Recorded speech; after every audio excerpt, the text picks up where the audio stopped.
킹스톤 대학을 우수한 성적으로 졸업한 젊은이 둘이 있었습니다.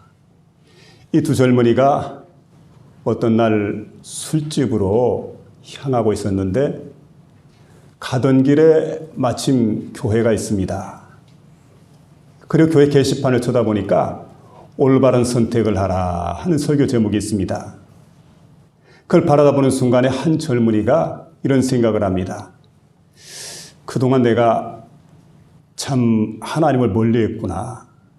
그리고 하나님께 예배를 드리지 못했는데 오늘 참 중요한 시간이다 생각을 하고는 교회 가서 예배를 드려야 되겠구나 생각하고 친구에게 권했습니다. 친구야, 술집에 가는 것도 중요하지만 오늘은 모처럼 예배당 앞을 지나가는데 예배 시간인 것 같은데 함께 들어가서 예배를 드리자고.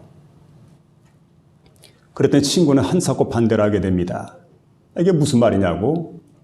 우리가 처음에 술 먹으러 가자고 나왔는데, 그리고 아니 우리 같은 젊은이에게 종교라고 하는 것은 아편과 다름이 없어. 그러니까 교회 가는 것보다 술집에 가자고. 한 친구는 교회 가자고, 한 친구는 술집 가자 하고 둘 사이에 옥신각신하다 결국은 서로 헤어지게 됩니다.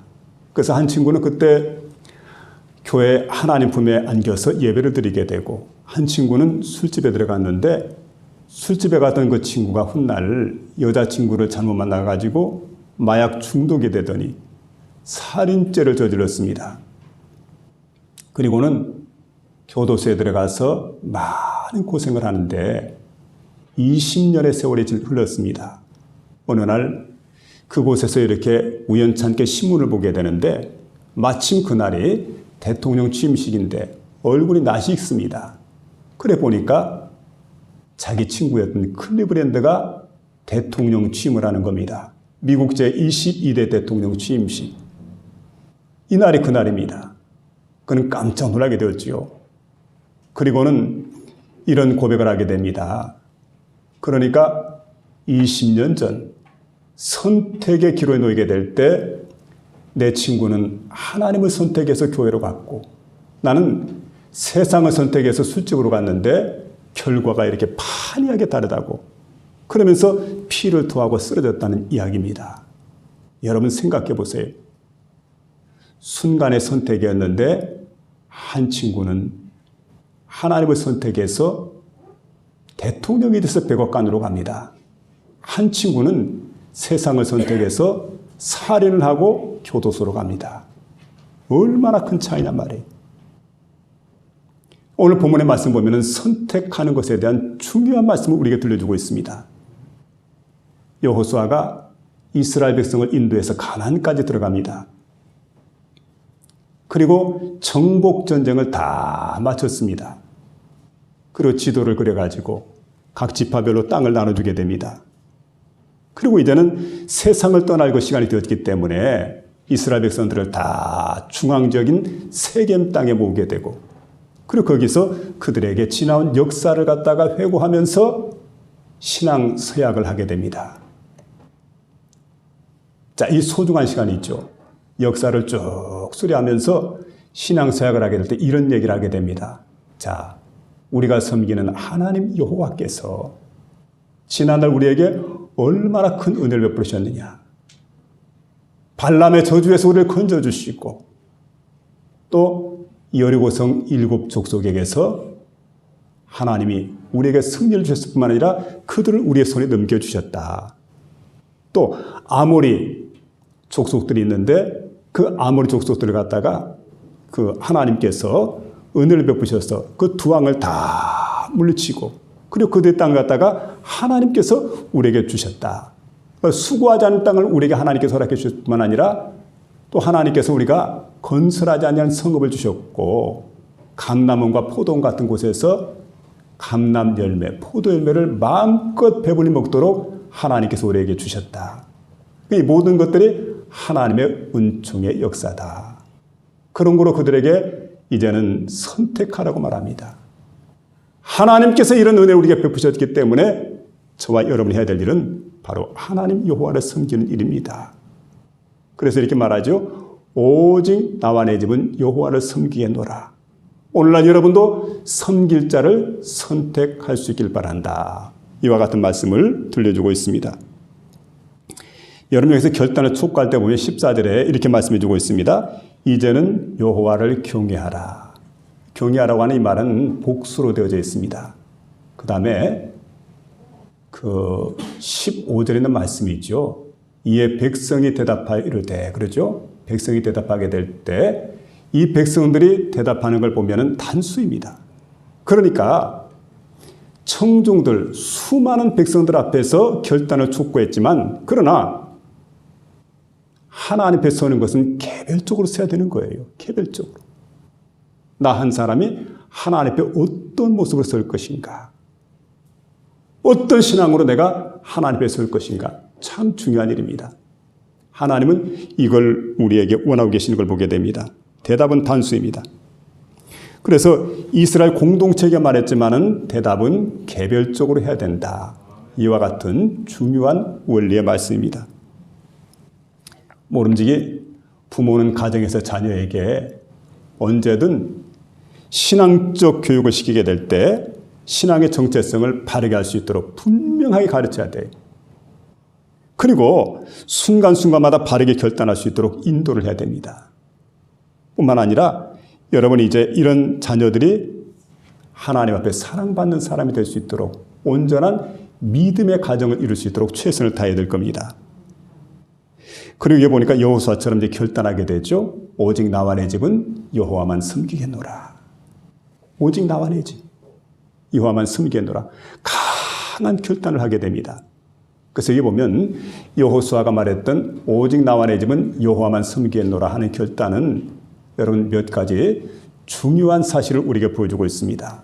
그래서 오늘 이 시간에 이 계시의 말씀을 듣는 가운데 저와 여러분에게 들려주시는 하나님의 음성을 듣게 되는 복된 시간 될 수 있기를 주의 이름으로 부탁을 드립니다.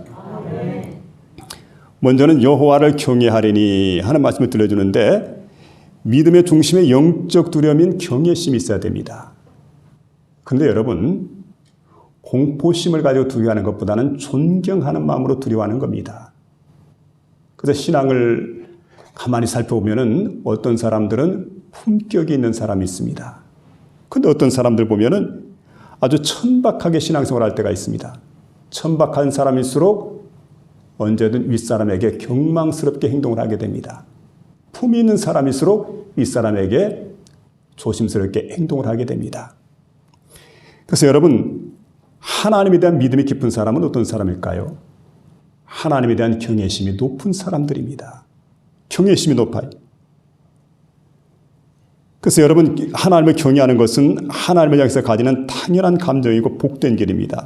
그래서 여기 보니까 오직 나와 내 집은 하나님을 경외하는 일에 최선을 다하는 것, 이게 얼마나 중요한 일인가를 우리에게 보여주고 있습니다. 우리가 육안이 있습니다. 눈이 있죠. 다 눈을 가지고 있습니다. 그런데 육안으로 보면 사람의 외적인 모습들을 다 볼 수가 있습니다. 거울 앞에 서 있는 내 자신을 바라볼 때 내가 내 자신의 모습을 머리부터 발끝까지 살필 수가 있습니다. 근데 여러분 겉모양은 육안으로 살필 수 있지만 속모양은 전혀 들여다볼 수가 없어요. 그래서 내가 내 속에 지금 상태가 어떨까? 건강이 어떨까? 혹시 잘못된 세포는 없을까? 살필 수가 없습니다. 그런데 여러분 엑스레이 촬영실 병원에 가서 보게 되면은 이걸 가지고 촬영하게 되면 다 보입니다. 우리 속이 드러나 보여요. 그래서 심장도 볼 수 있고 폐도 볼 수 있고 간도 볼 수가 있고 위장, 내장 다 볼 수가 있습니다. 뼈도 볼 수가 있습니다. 그런데 보세요. 여러분 하나님은 어떤 분입니까? 우리의 심장과 폐부를 살피시는 하나님. 보지 못하는 부분이 없죠.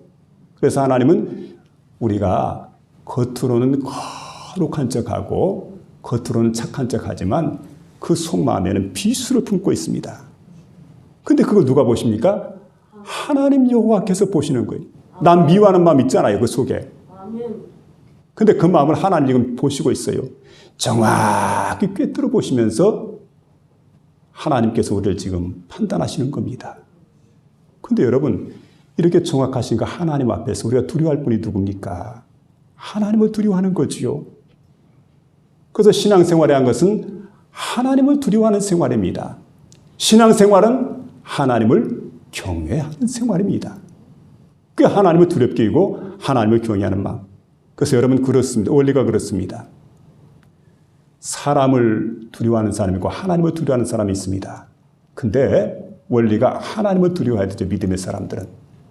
하나님을 두려워한다는 것은 경외한다는 말입니다. 하나님을 두려워하게 되면 사람이 두렵지 않습니다. 왜 사람이 두렵지 않을까요? 이 사람은 하나님 앞에 사는 사람이기 때문에 하나님 앞에 올바르게 살아가는 사람이라고 한다면 사람 앞에 흠잡힐 일이 없어요. 그래서 여러분 사람을 두려워할 필요가 전혀 없다는 거지요. 우리가 다니엘서를 보게 되면은 다니엘과 세 친구들에 대한 이야기가 나옵니다. 그런데 그 다니엘과 세 친구들이 언제든 하나님을 경외하며 살아갑니다. 그리고 10대가 됐을 때 아주 젊은 나이 아닙니까? 어린 나이입니다. 근데 그때 그들은 하나님 여호와만 섬기기로 마음속에 결정을 내렸어요. 어떤 일이 있어도 하나님 여호와만 섬기자. 그러고 마음속에 결정을 내리게 되었는데 근데 어떤 날 이 나라 군주가 느부갓네살입니다. 바벨론의 느부갓네살이 꿈을 꿨습니다. 엄청난 꿈을 꿨는데 굉장히 중요한 꿈을 꿨는데 꿈을 꾸고는 그 꿈을 잃어버렸습니다. 이걸 어떻게 하면 좋습니까? 근데 이때 바벨론 군주였던 느부갓네살이 바벨론 나라에 있던 모든 박사와 술객들에게 점쟁이 술사들에게 다 같이 명령을 내리게 됩니다. 자, 너희가 내가 꾼 꿈의 내용을 말해라. 그리고 꿈을 해석할 수 있도록 해라. 박사와 술객들이 불려왔는데 이렇게 얘기를 하게 됩니다. 왕이시여, 지난밤에 꾸었던 꿈을 우리에게 좀 이야기해달라고. 그러면 해석해드리겠나이다. 야, 이 사람들아. 내가 꾼 꿈 해석하는 것은 누가 못하겠나? 내가 꾼 꿈을 잃어버렸다. 그러니까 내가 꾼 꿈을 이야기하라고. 그러고 해석하라고. 아, 세상에 이런 군주가 어디 있습니까? 여러분 같으면 해석할 수 있겠어요? 무슨 꿈 꾸는지 알겠어요? 정말 얼토당토하는 그런 명령인데 만일 꿈에 대한 얘기를 하지 못할 것 같으면 너희를 절반으로 쪼갤 것이고 너희 집들을 다 거름더미 삼을 테니까 그런 줄 알라고. 이때 왕의 신하를 향해서 요셉이 왕의 신하가 찾아올 때, 그 다니엘이 그 왕의 신하가 찾아올 때 그런 얘기를 하게 되죠. 왕의 마음이 어찌 그리 조급합니까? 그런 왕을 찾아갑니다. 왕이시여, 내게 며칠만 좀 시간을 좀 달라고. 시간을 허락받게 됩니다. 그리고 친구들하고 간절히 기도하게 됩니다.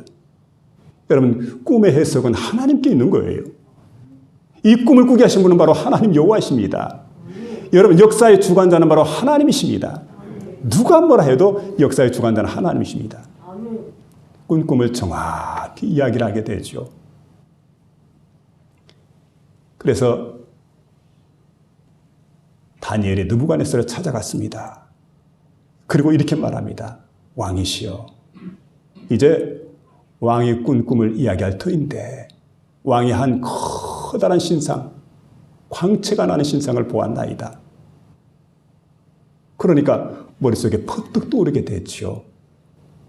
근데 그 신상은 머리가 금으로 되어져 있습니다. 맞아, 그랬지. 참 신통하다 이렇게 생각했을 거 아니겠어요? 그런데 그 가슴과 양팔은 은으로 되어져 있습니다. 그리고 배와 널쩍 다리는 노수로 되어져 있고 그 다리 부분은 철로 되어져 있고 발은 얼마나 흙으로 되어 있고 얼마나 철로 쇠로 되어 있다고. 그리고 이렇게 얘기를 하게 됩니다. 그런데 이 거대한 신상, 엄청난 신상이지만 아킬레스건이 있는 겁니다. 뜨인 돌 하나가 날아오더니 갑작스럽게 약한 부분, 발등을 갖다 때리는데 흙으로 되어져 있는 부분이 있죠. 그 부분을 때리자마자 이게 무너지게 됩니다.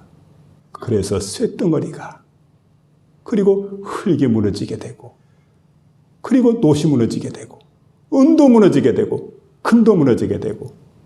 근데 갑자기 마치 그 바람 앞의 겨처럼 모든 신상에 그 사용되었던 금속 기구들이 다 날아가 버리는 거예요. 금, 은, 노, 철 다 날아가 버리는데 흔적도 없이 사라져 버리고, 나중에 맨 마지막에 보니까 그곳에는 바로 이 신상을 쳤던 뜨인 돌만 남아있게 되는데, 그 돌이 한 개가 아니고 태산을 이루었어요. 그리고 전 세계에 가득히 덮여져 있습니다. 자, 왕이시여, 이제 이 꿈을 해석을 할 겁니다. 들어보시라고. 왕의 나라가 강하기가, 또 왕의 나라의 권세가 마치 금과 같다는 거지요. 머리가 금으로 되어 있으니까 엄청납니다. 그런데 그 나라는 영원한 나라가 될 수가 없어요. 다음 나라, 금보다 못한 은나라가 일어나게 됩니다. 근데 은나라, 여러분 팔을 보세요. 팔은 하나가 아니고 둘입니다. 연합국이 침략해 들어옵니다. 메데파사 연합국이 침략해 들어와가지고 결국은 이 바벨론 나라 갖다가 무너뜨립니다. 새로운 왕조가 들었을 겁니다. 그리고 그 다음에는 여러분 노수로 되어 있는 배와 널떡다리 부분, 이건 뭘 얘기하는 겁니까? 바로 여러분 좀 더 약한 나라였던 헬라 제국에 마케도냐 왕이었던 알렉산더가 전 세계를 갖다 지배하게 되는 이런 일을 갖다 이언하는 겁니다. 앞으로 그런 일이 있을 거라고. 그리고 메데파사가 다 정복하고 세계를 정복하는. 그리고 그 다음에는 철과 같이 강한 나라 로마 제국이 일어나게 됩니다. 엄청나게 강하지요. 근데 여러분 마치 다리가 두 개인 것처럼 이 나라가 동로마 제국과 서로마 제국으로 나눠지게 돼요. 로마가 수도였던 서로마, 그리고 콘스탄티노플이죠. 이곳을 수도로 삼은 바로 그 동로마 제국입니다. 나라가 둘로 나눠지게 돼요.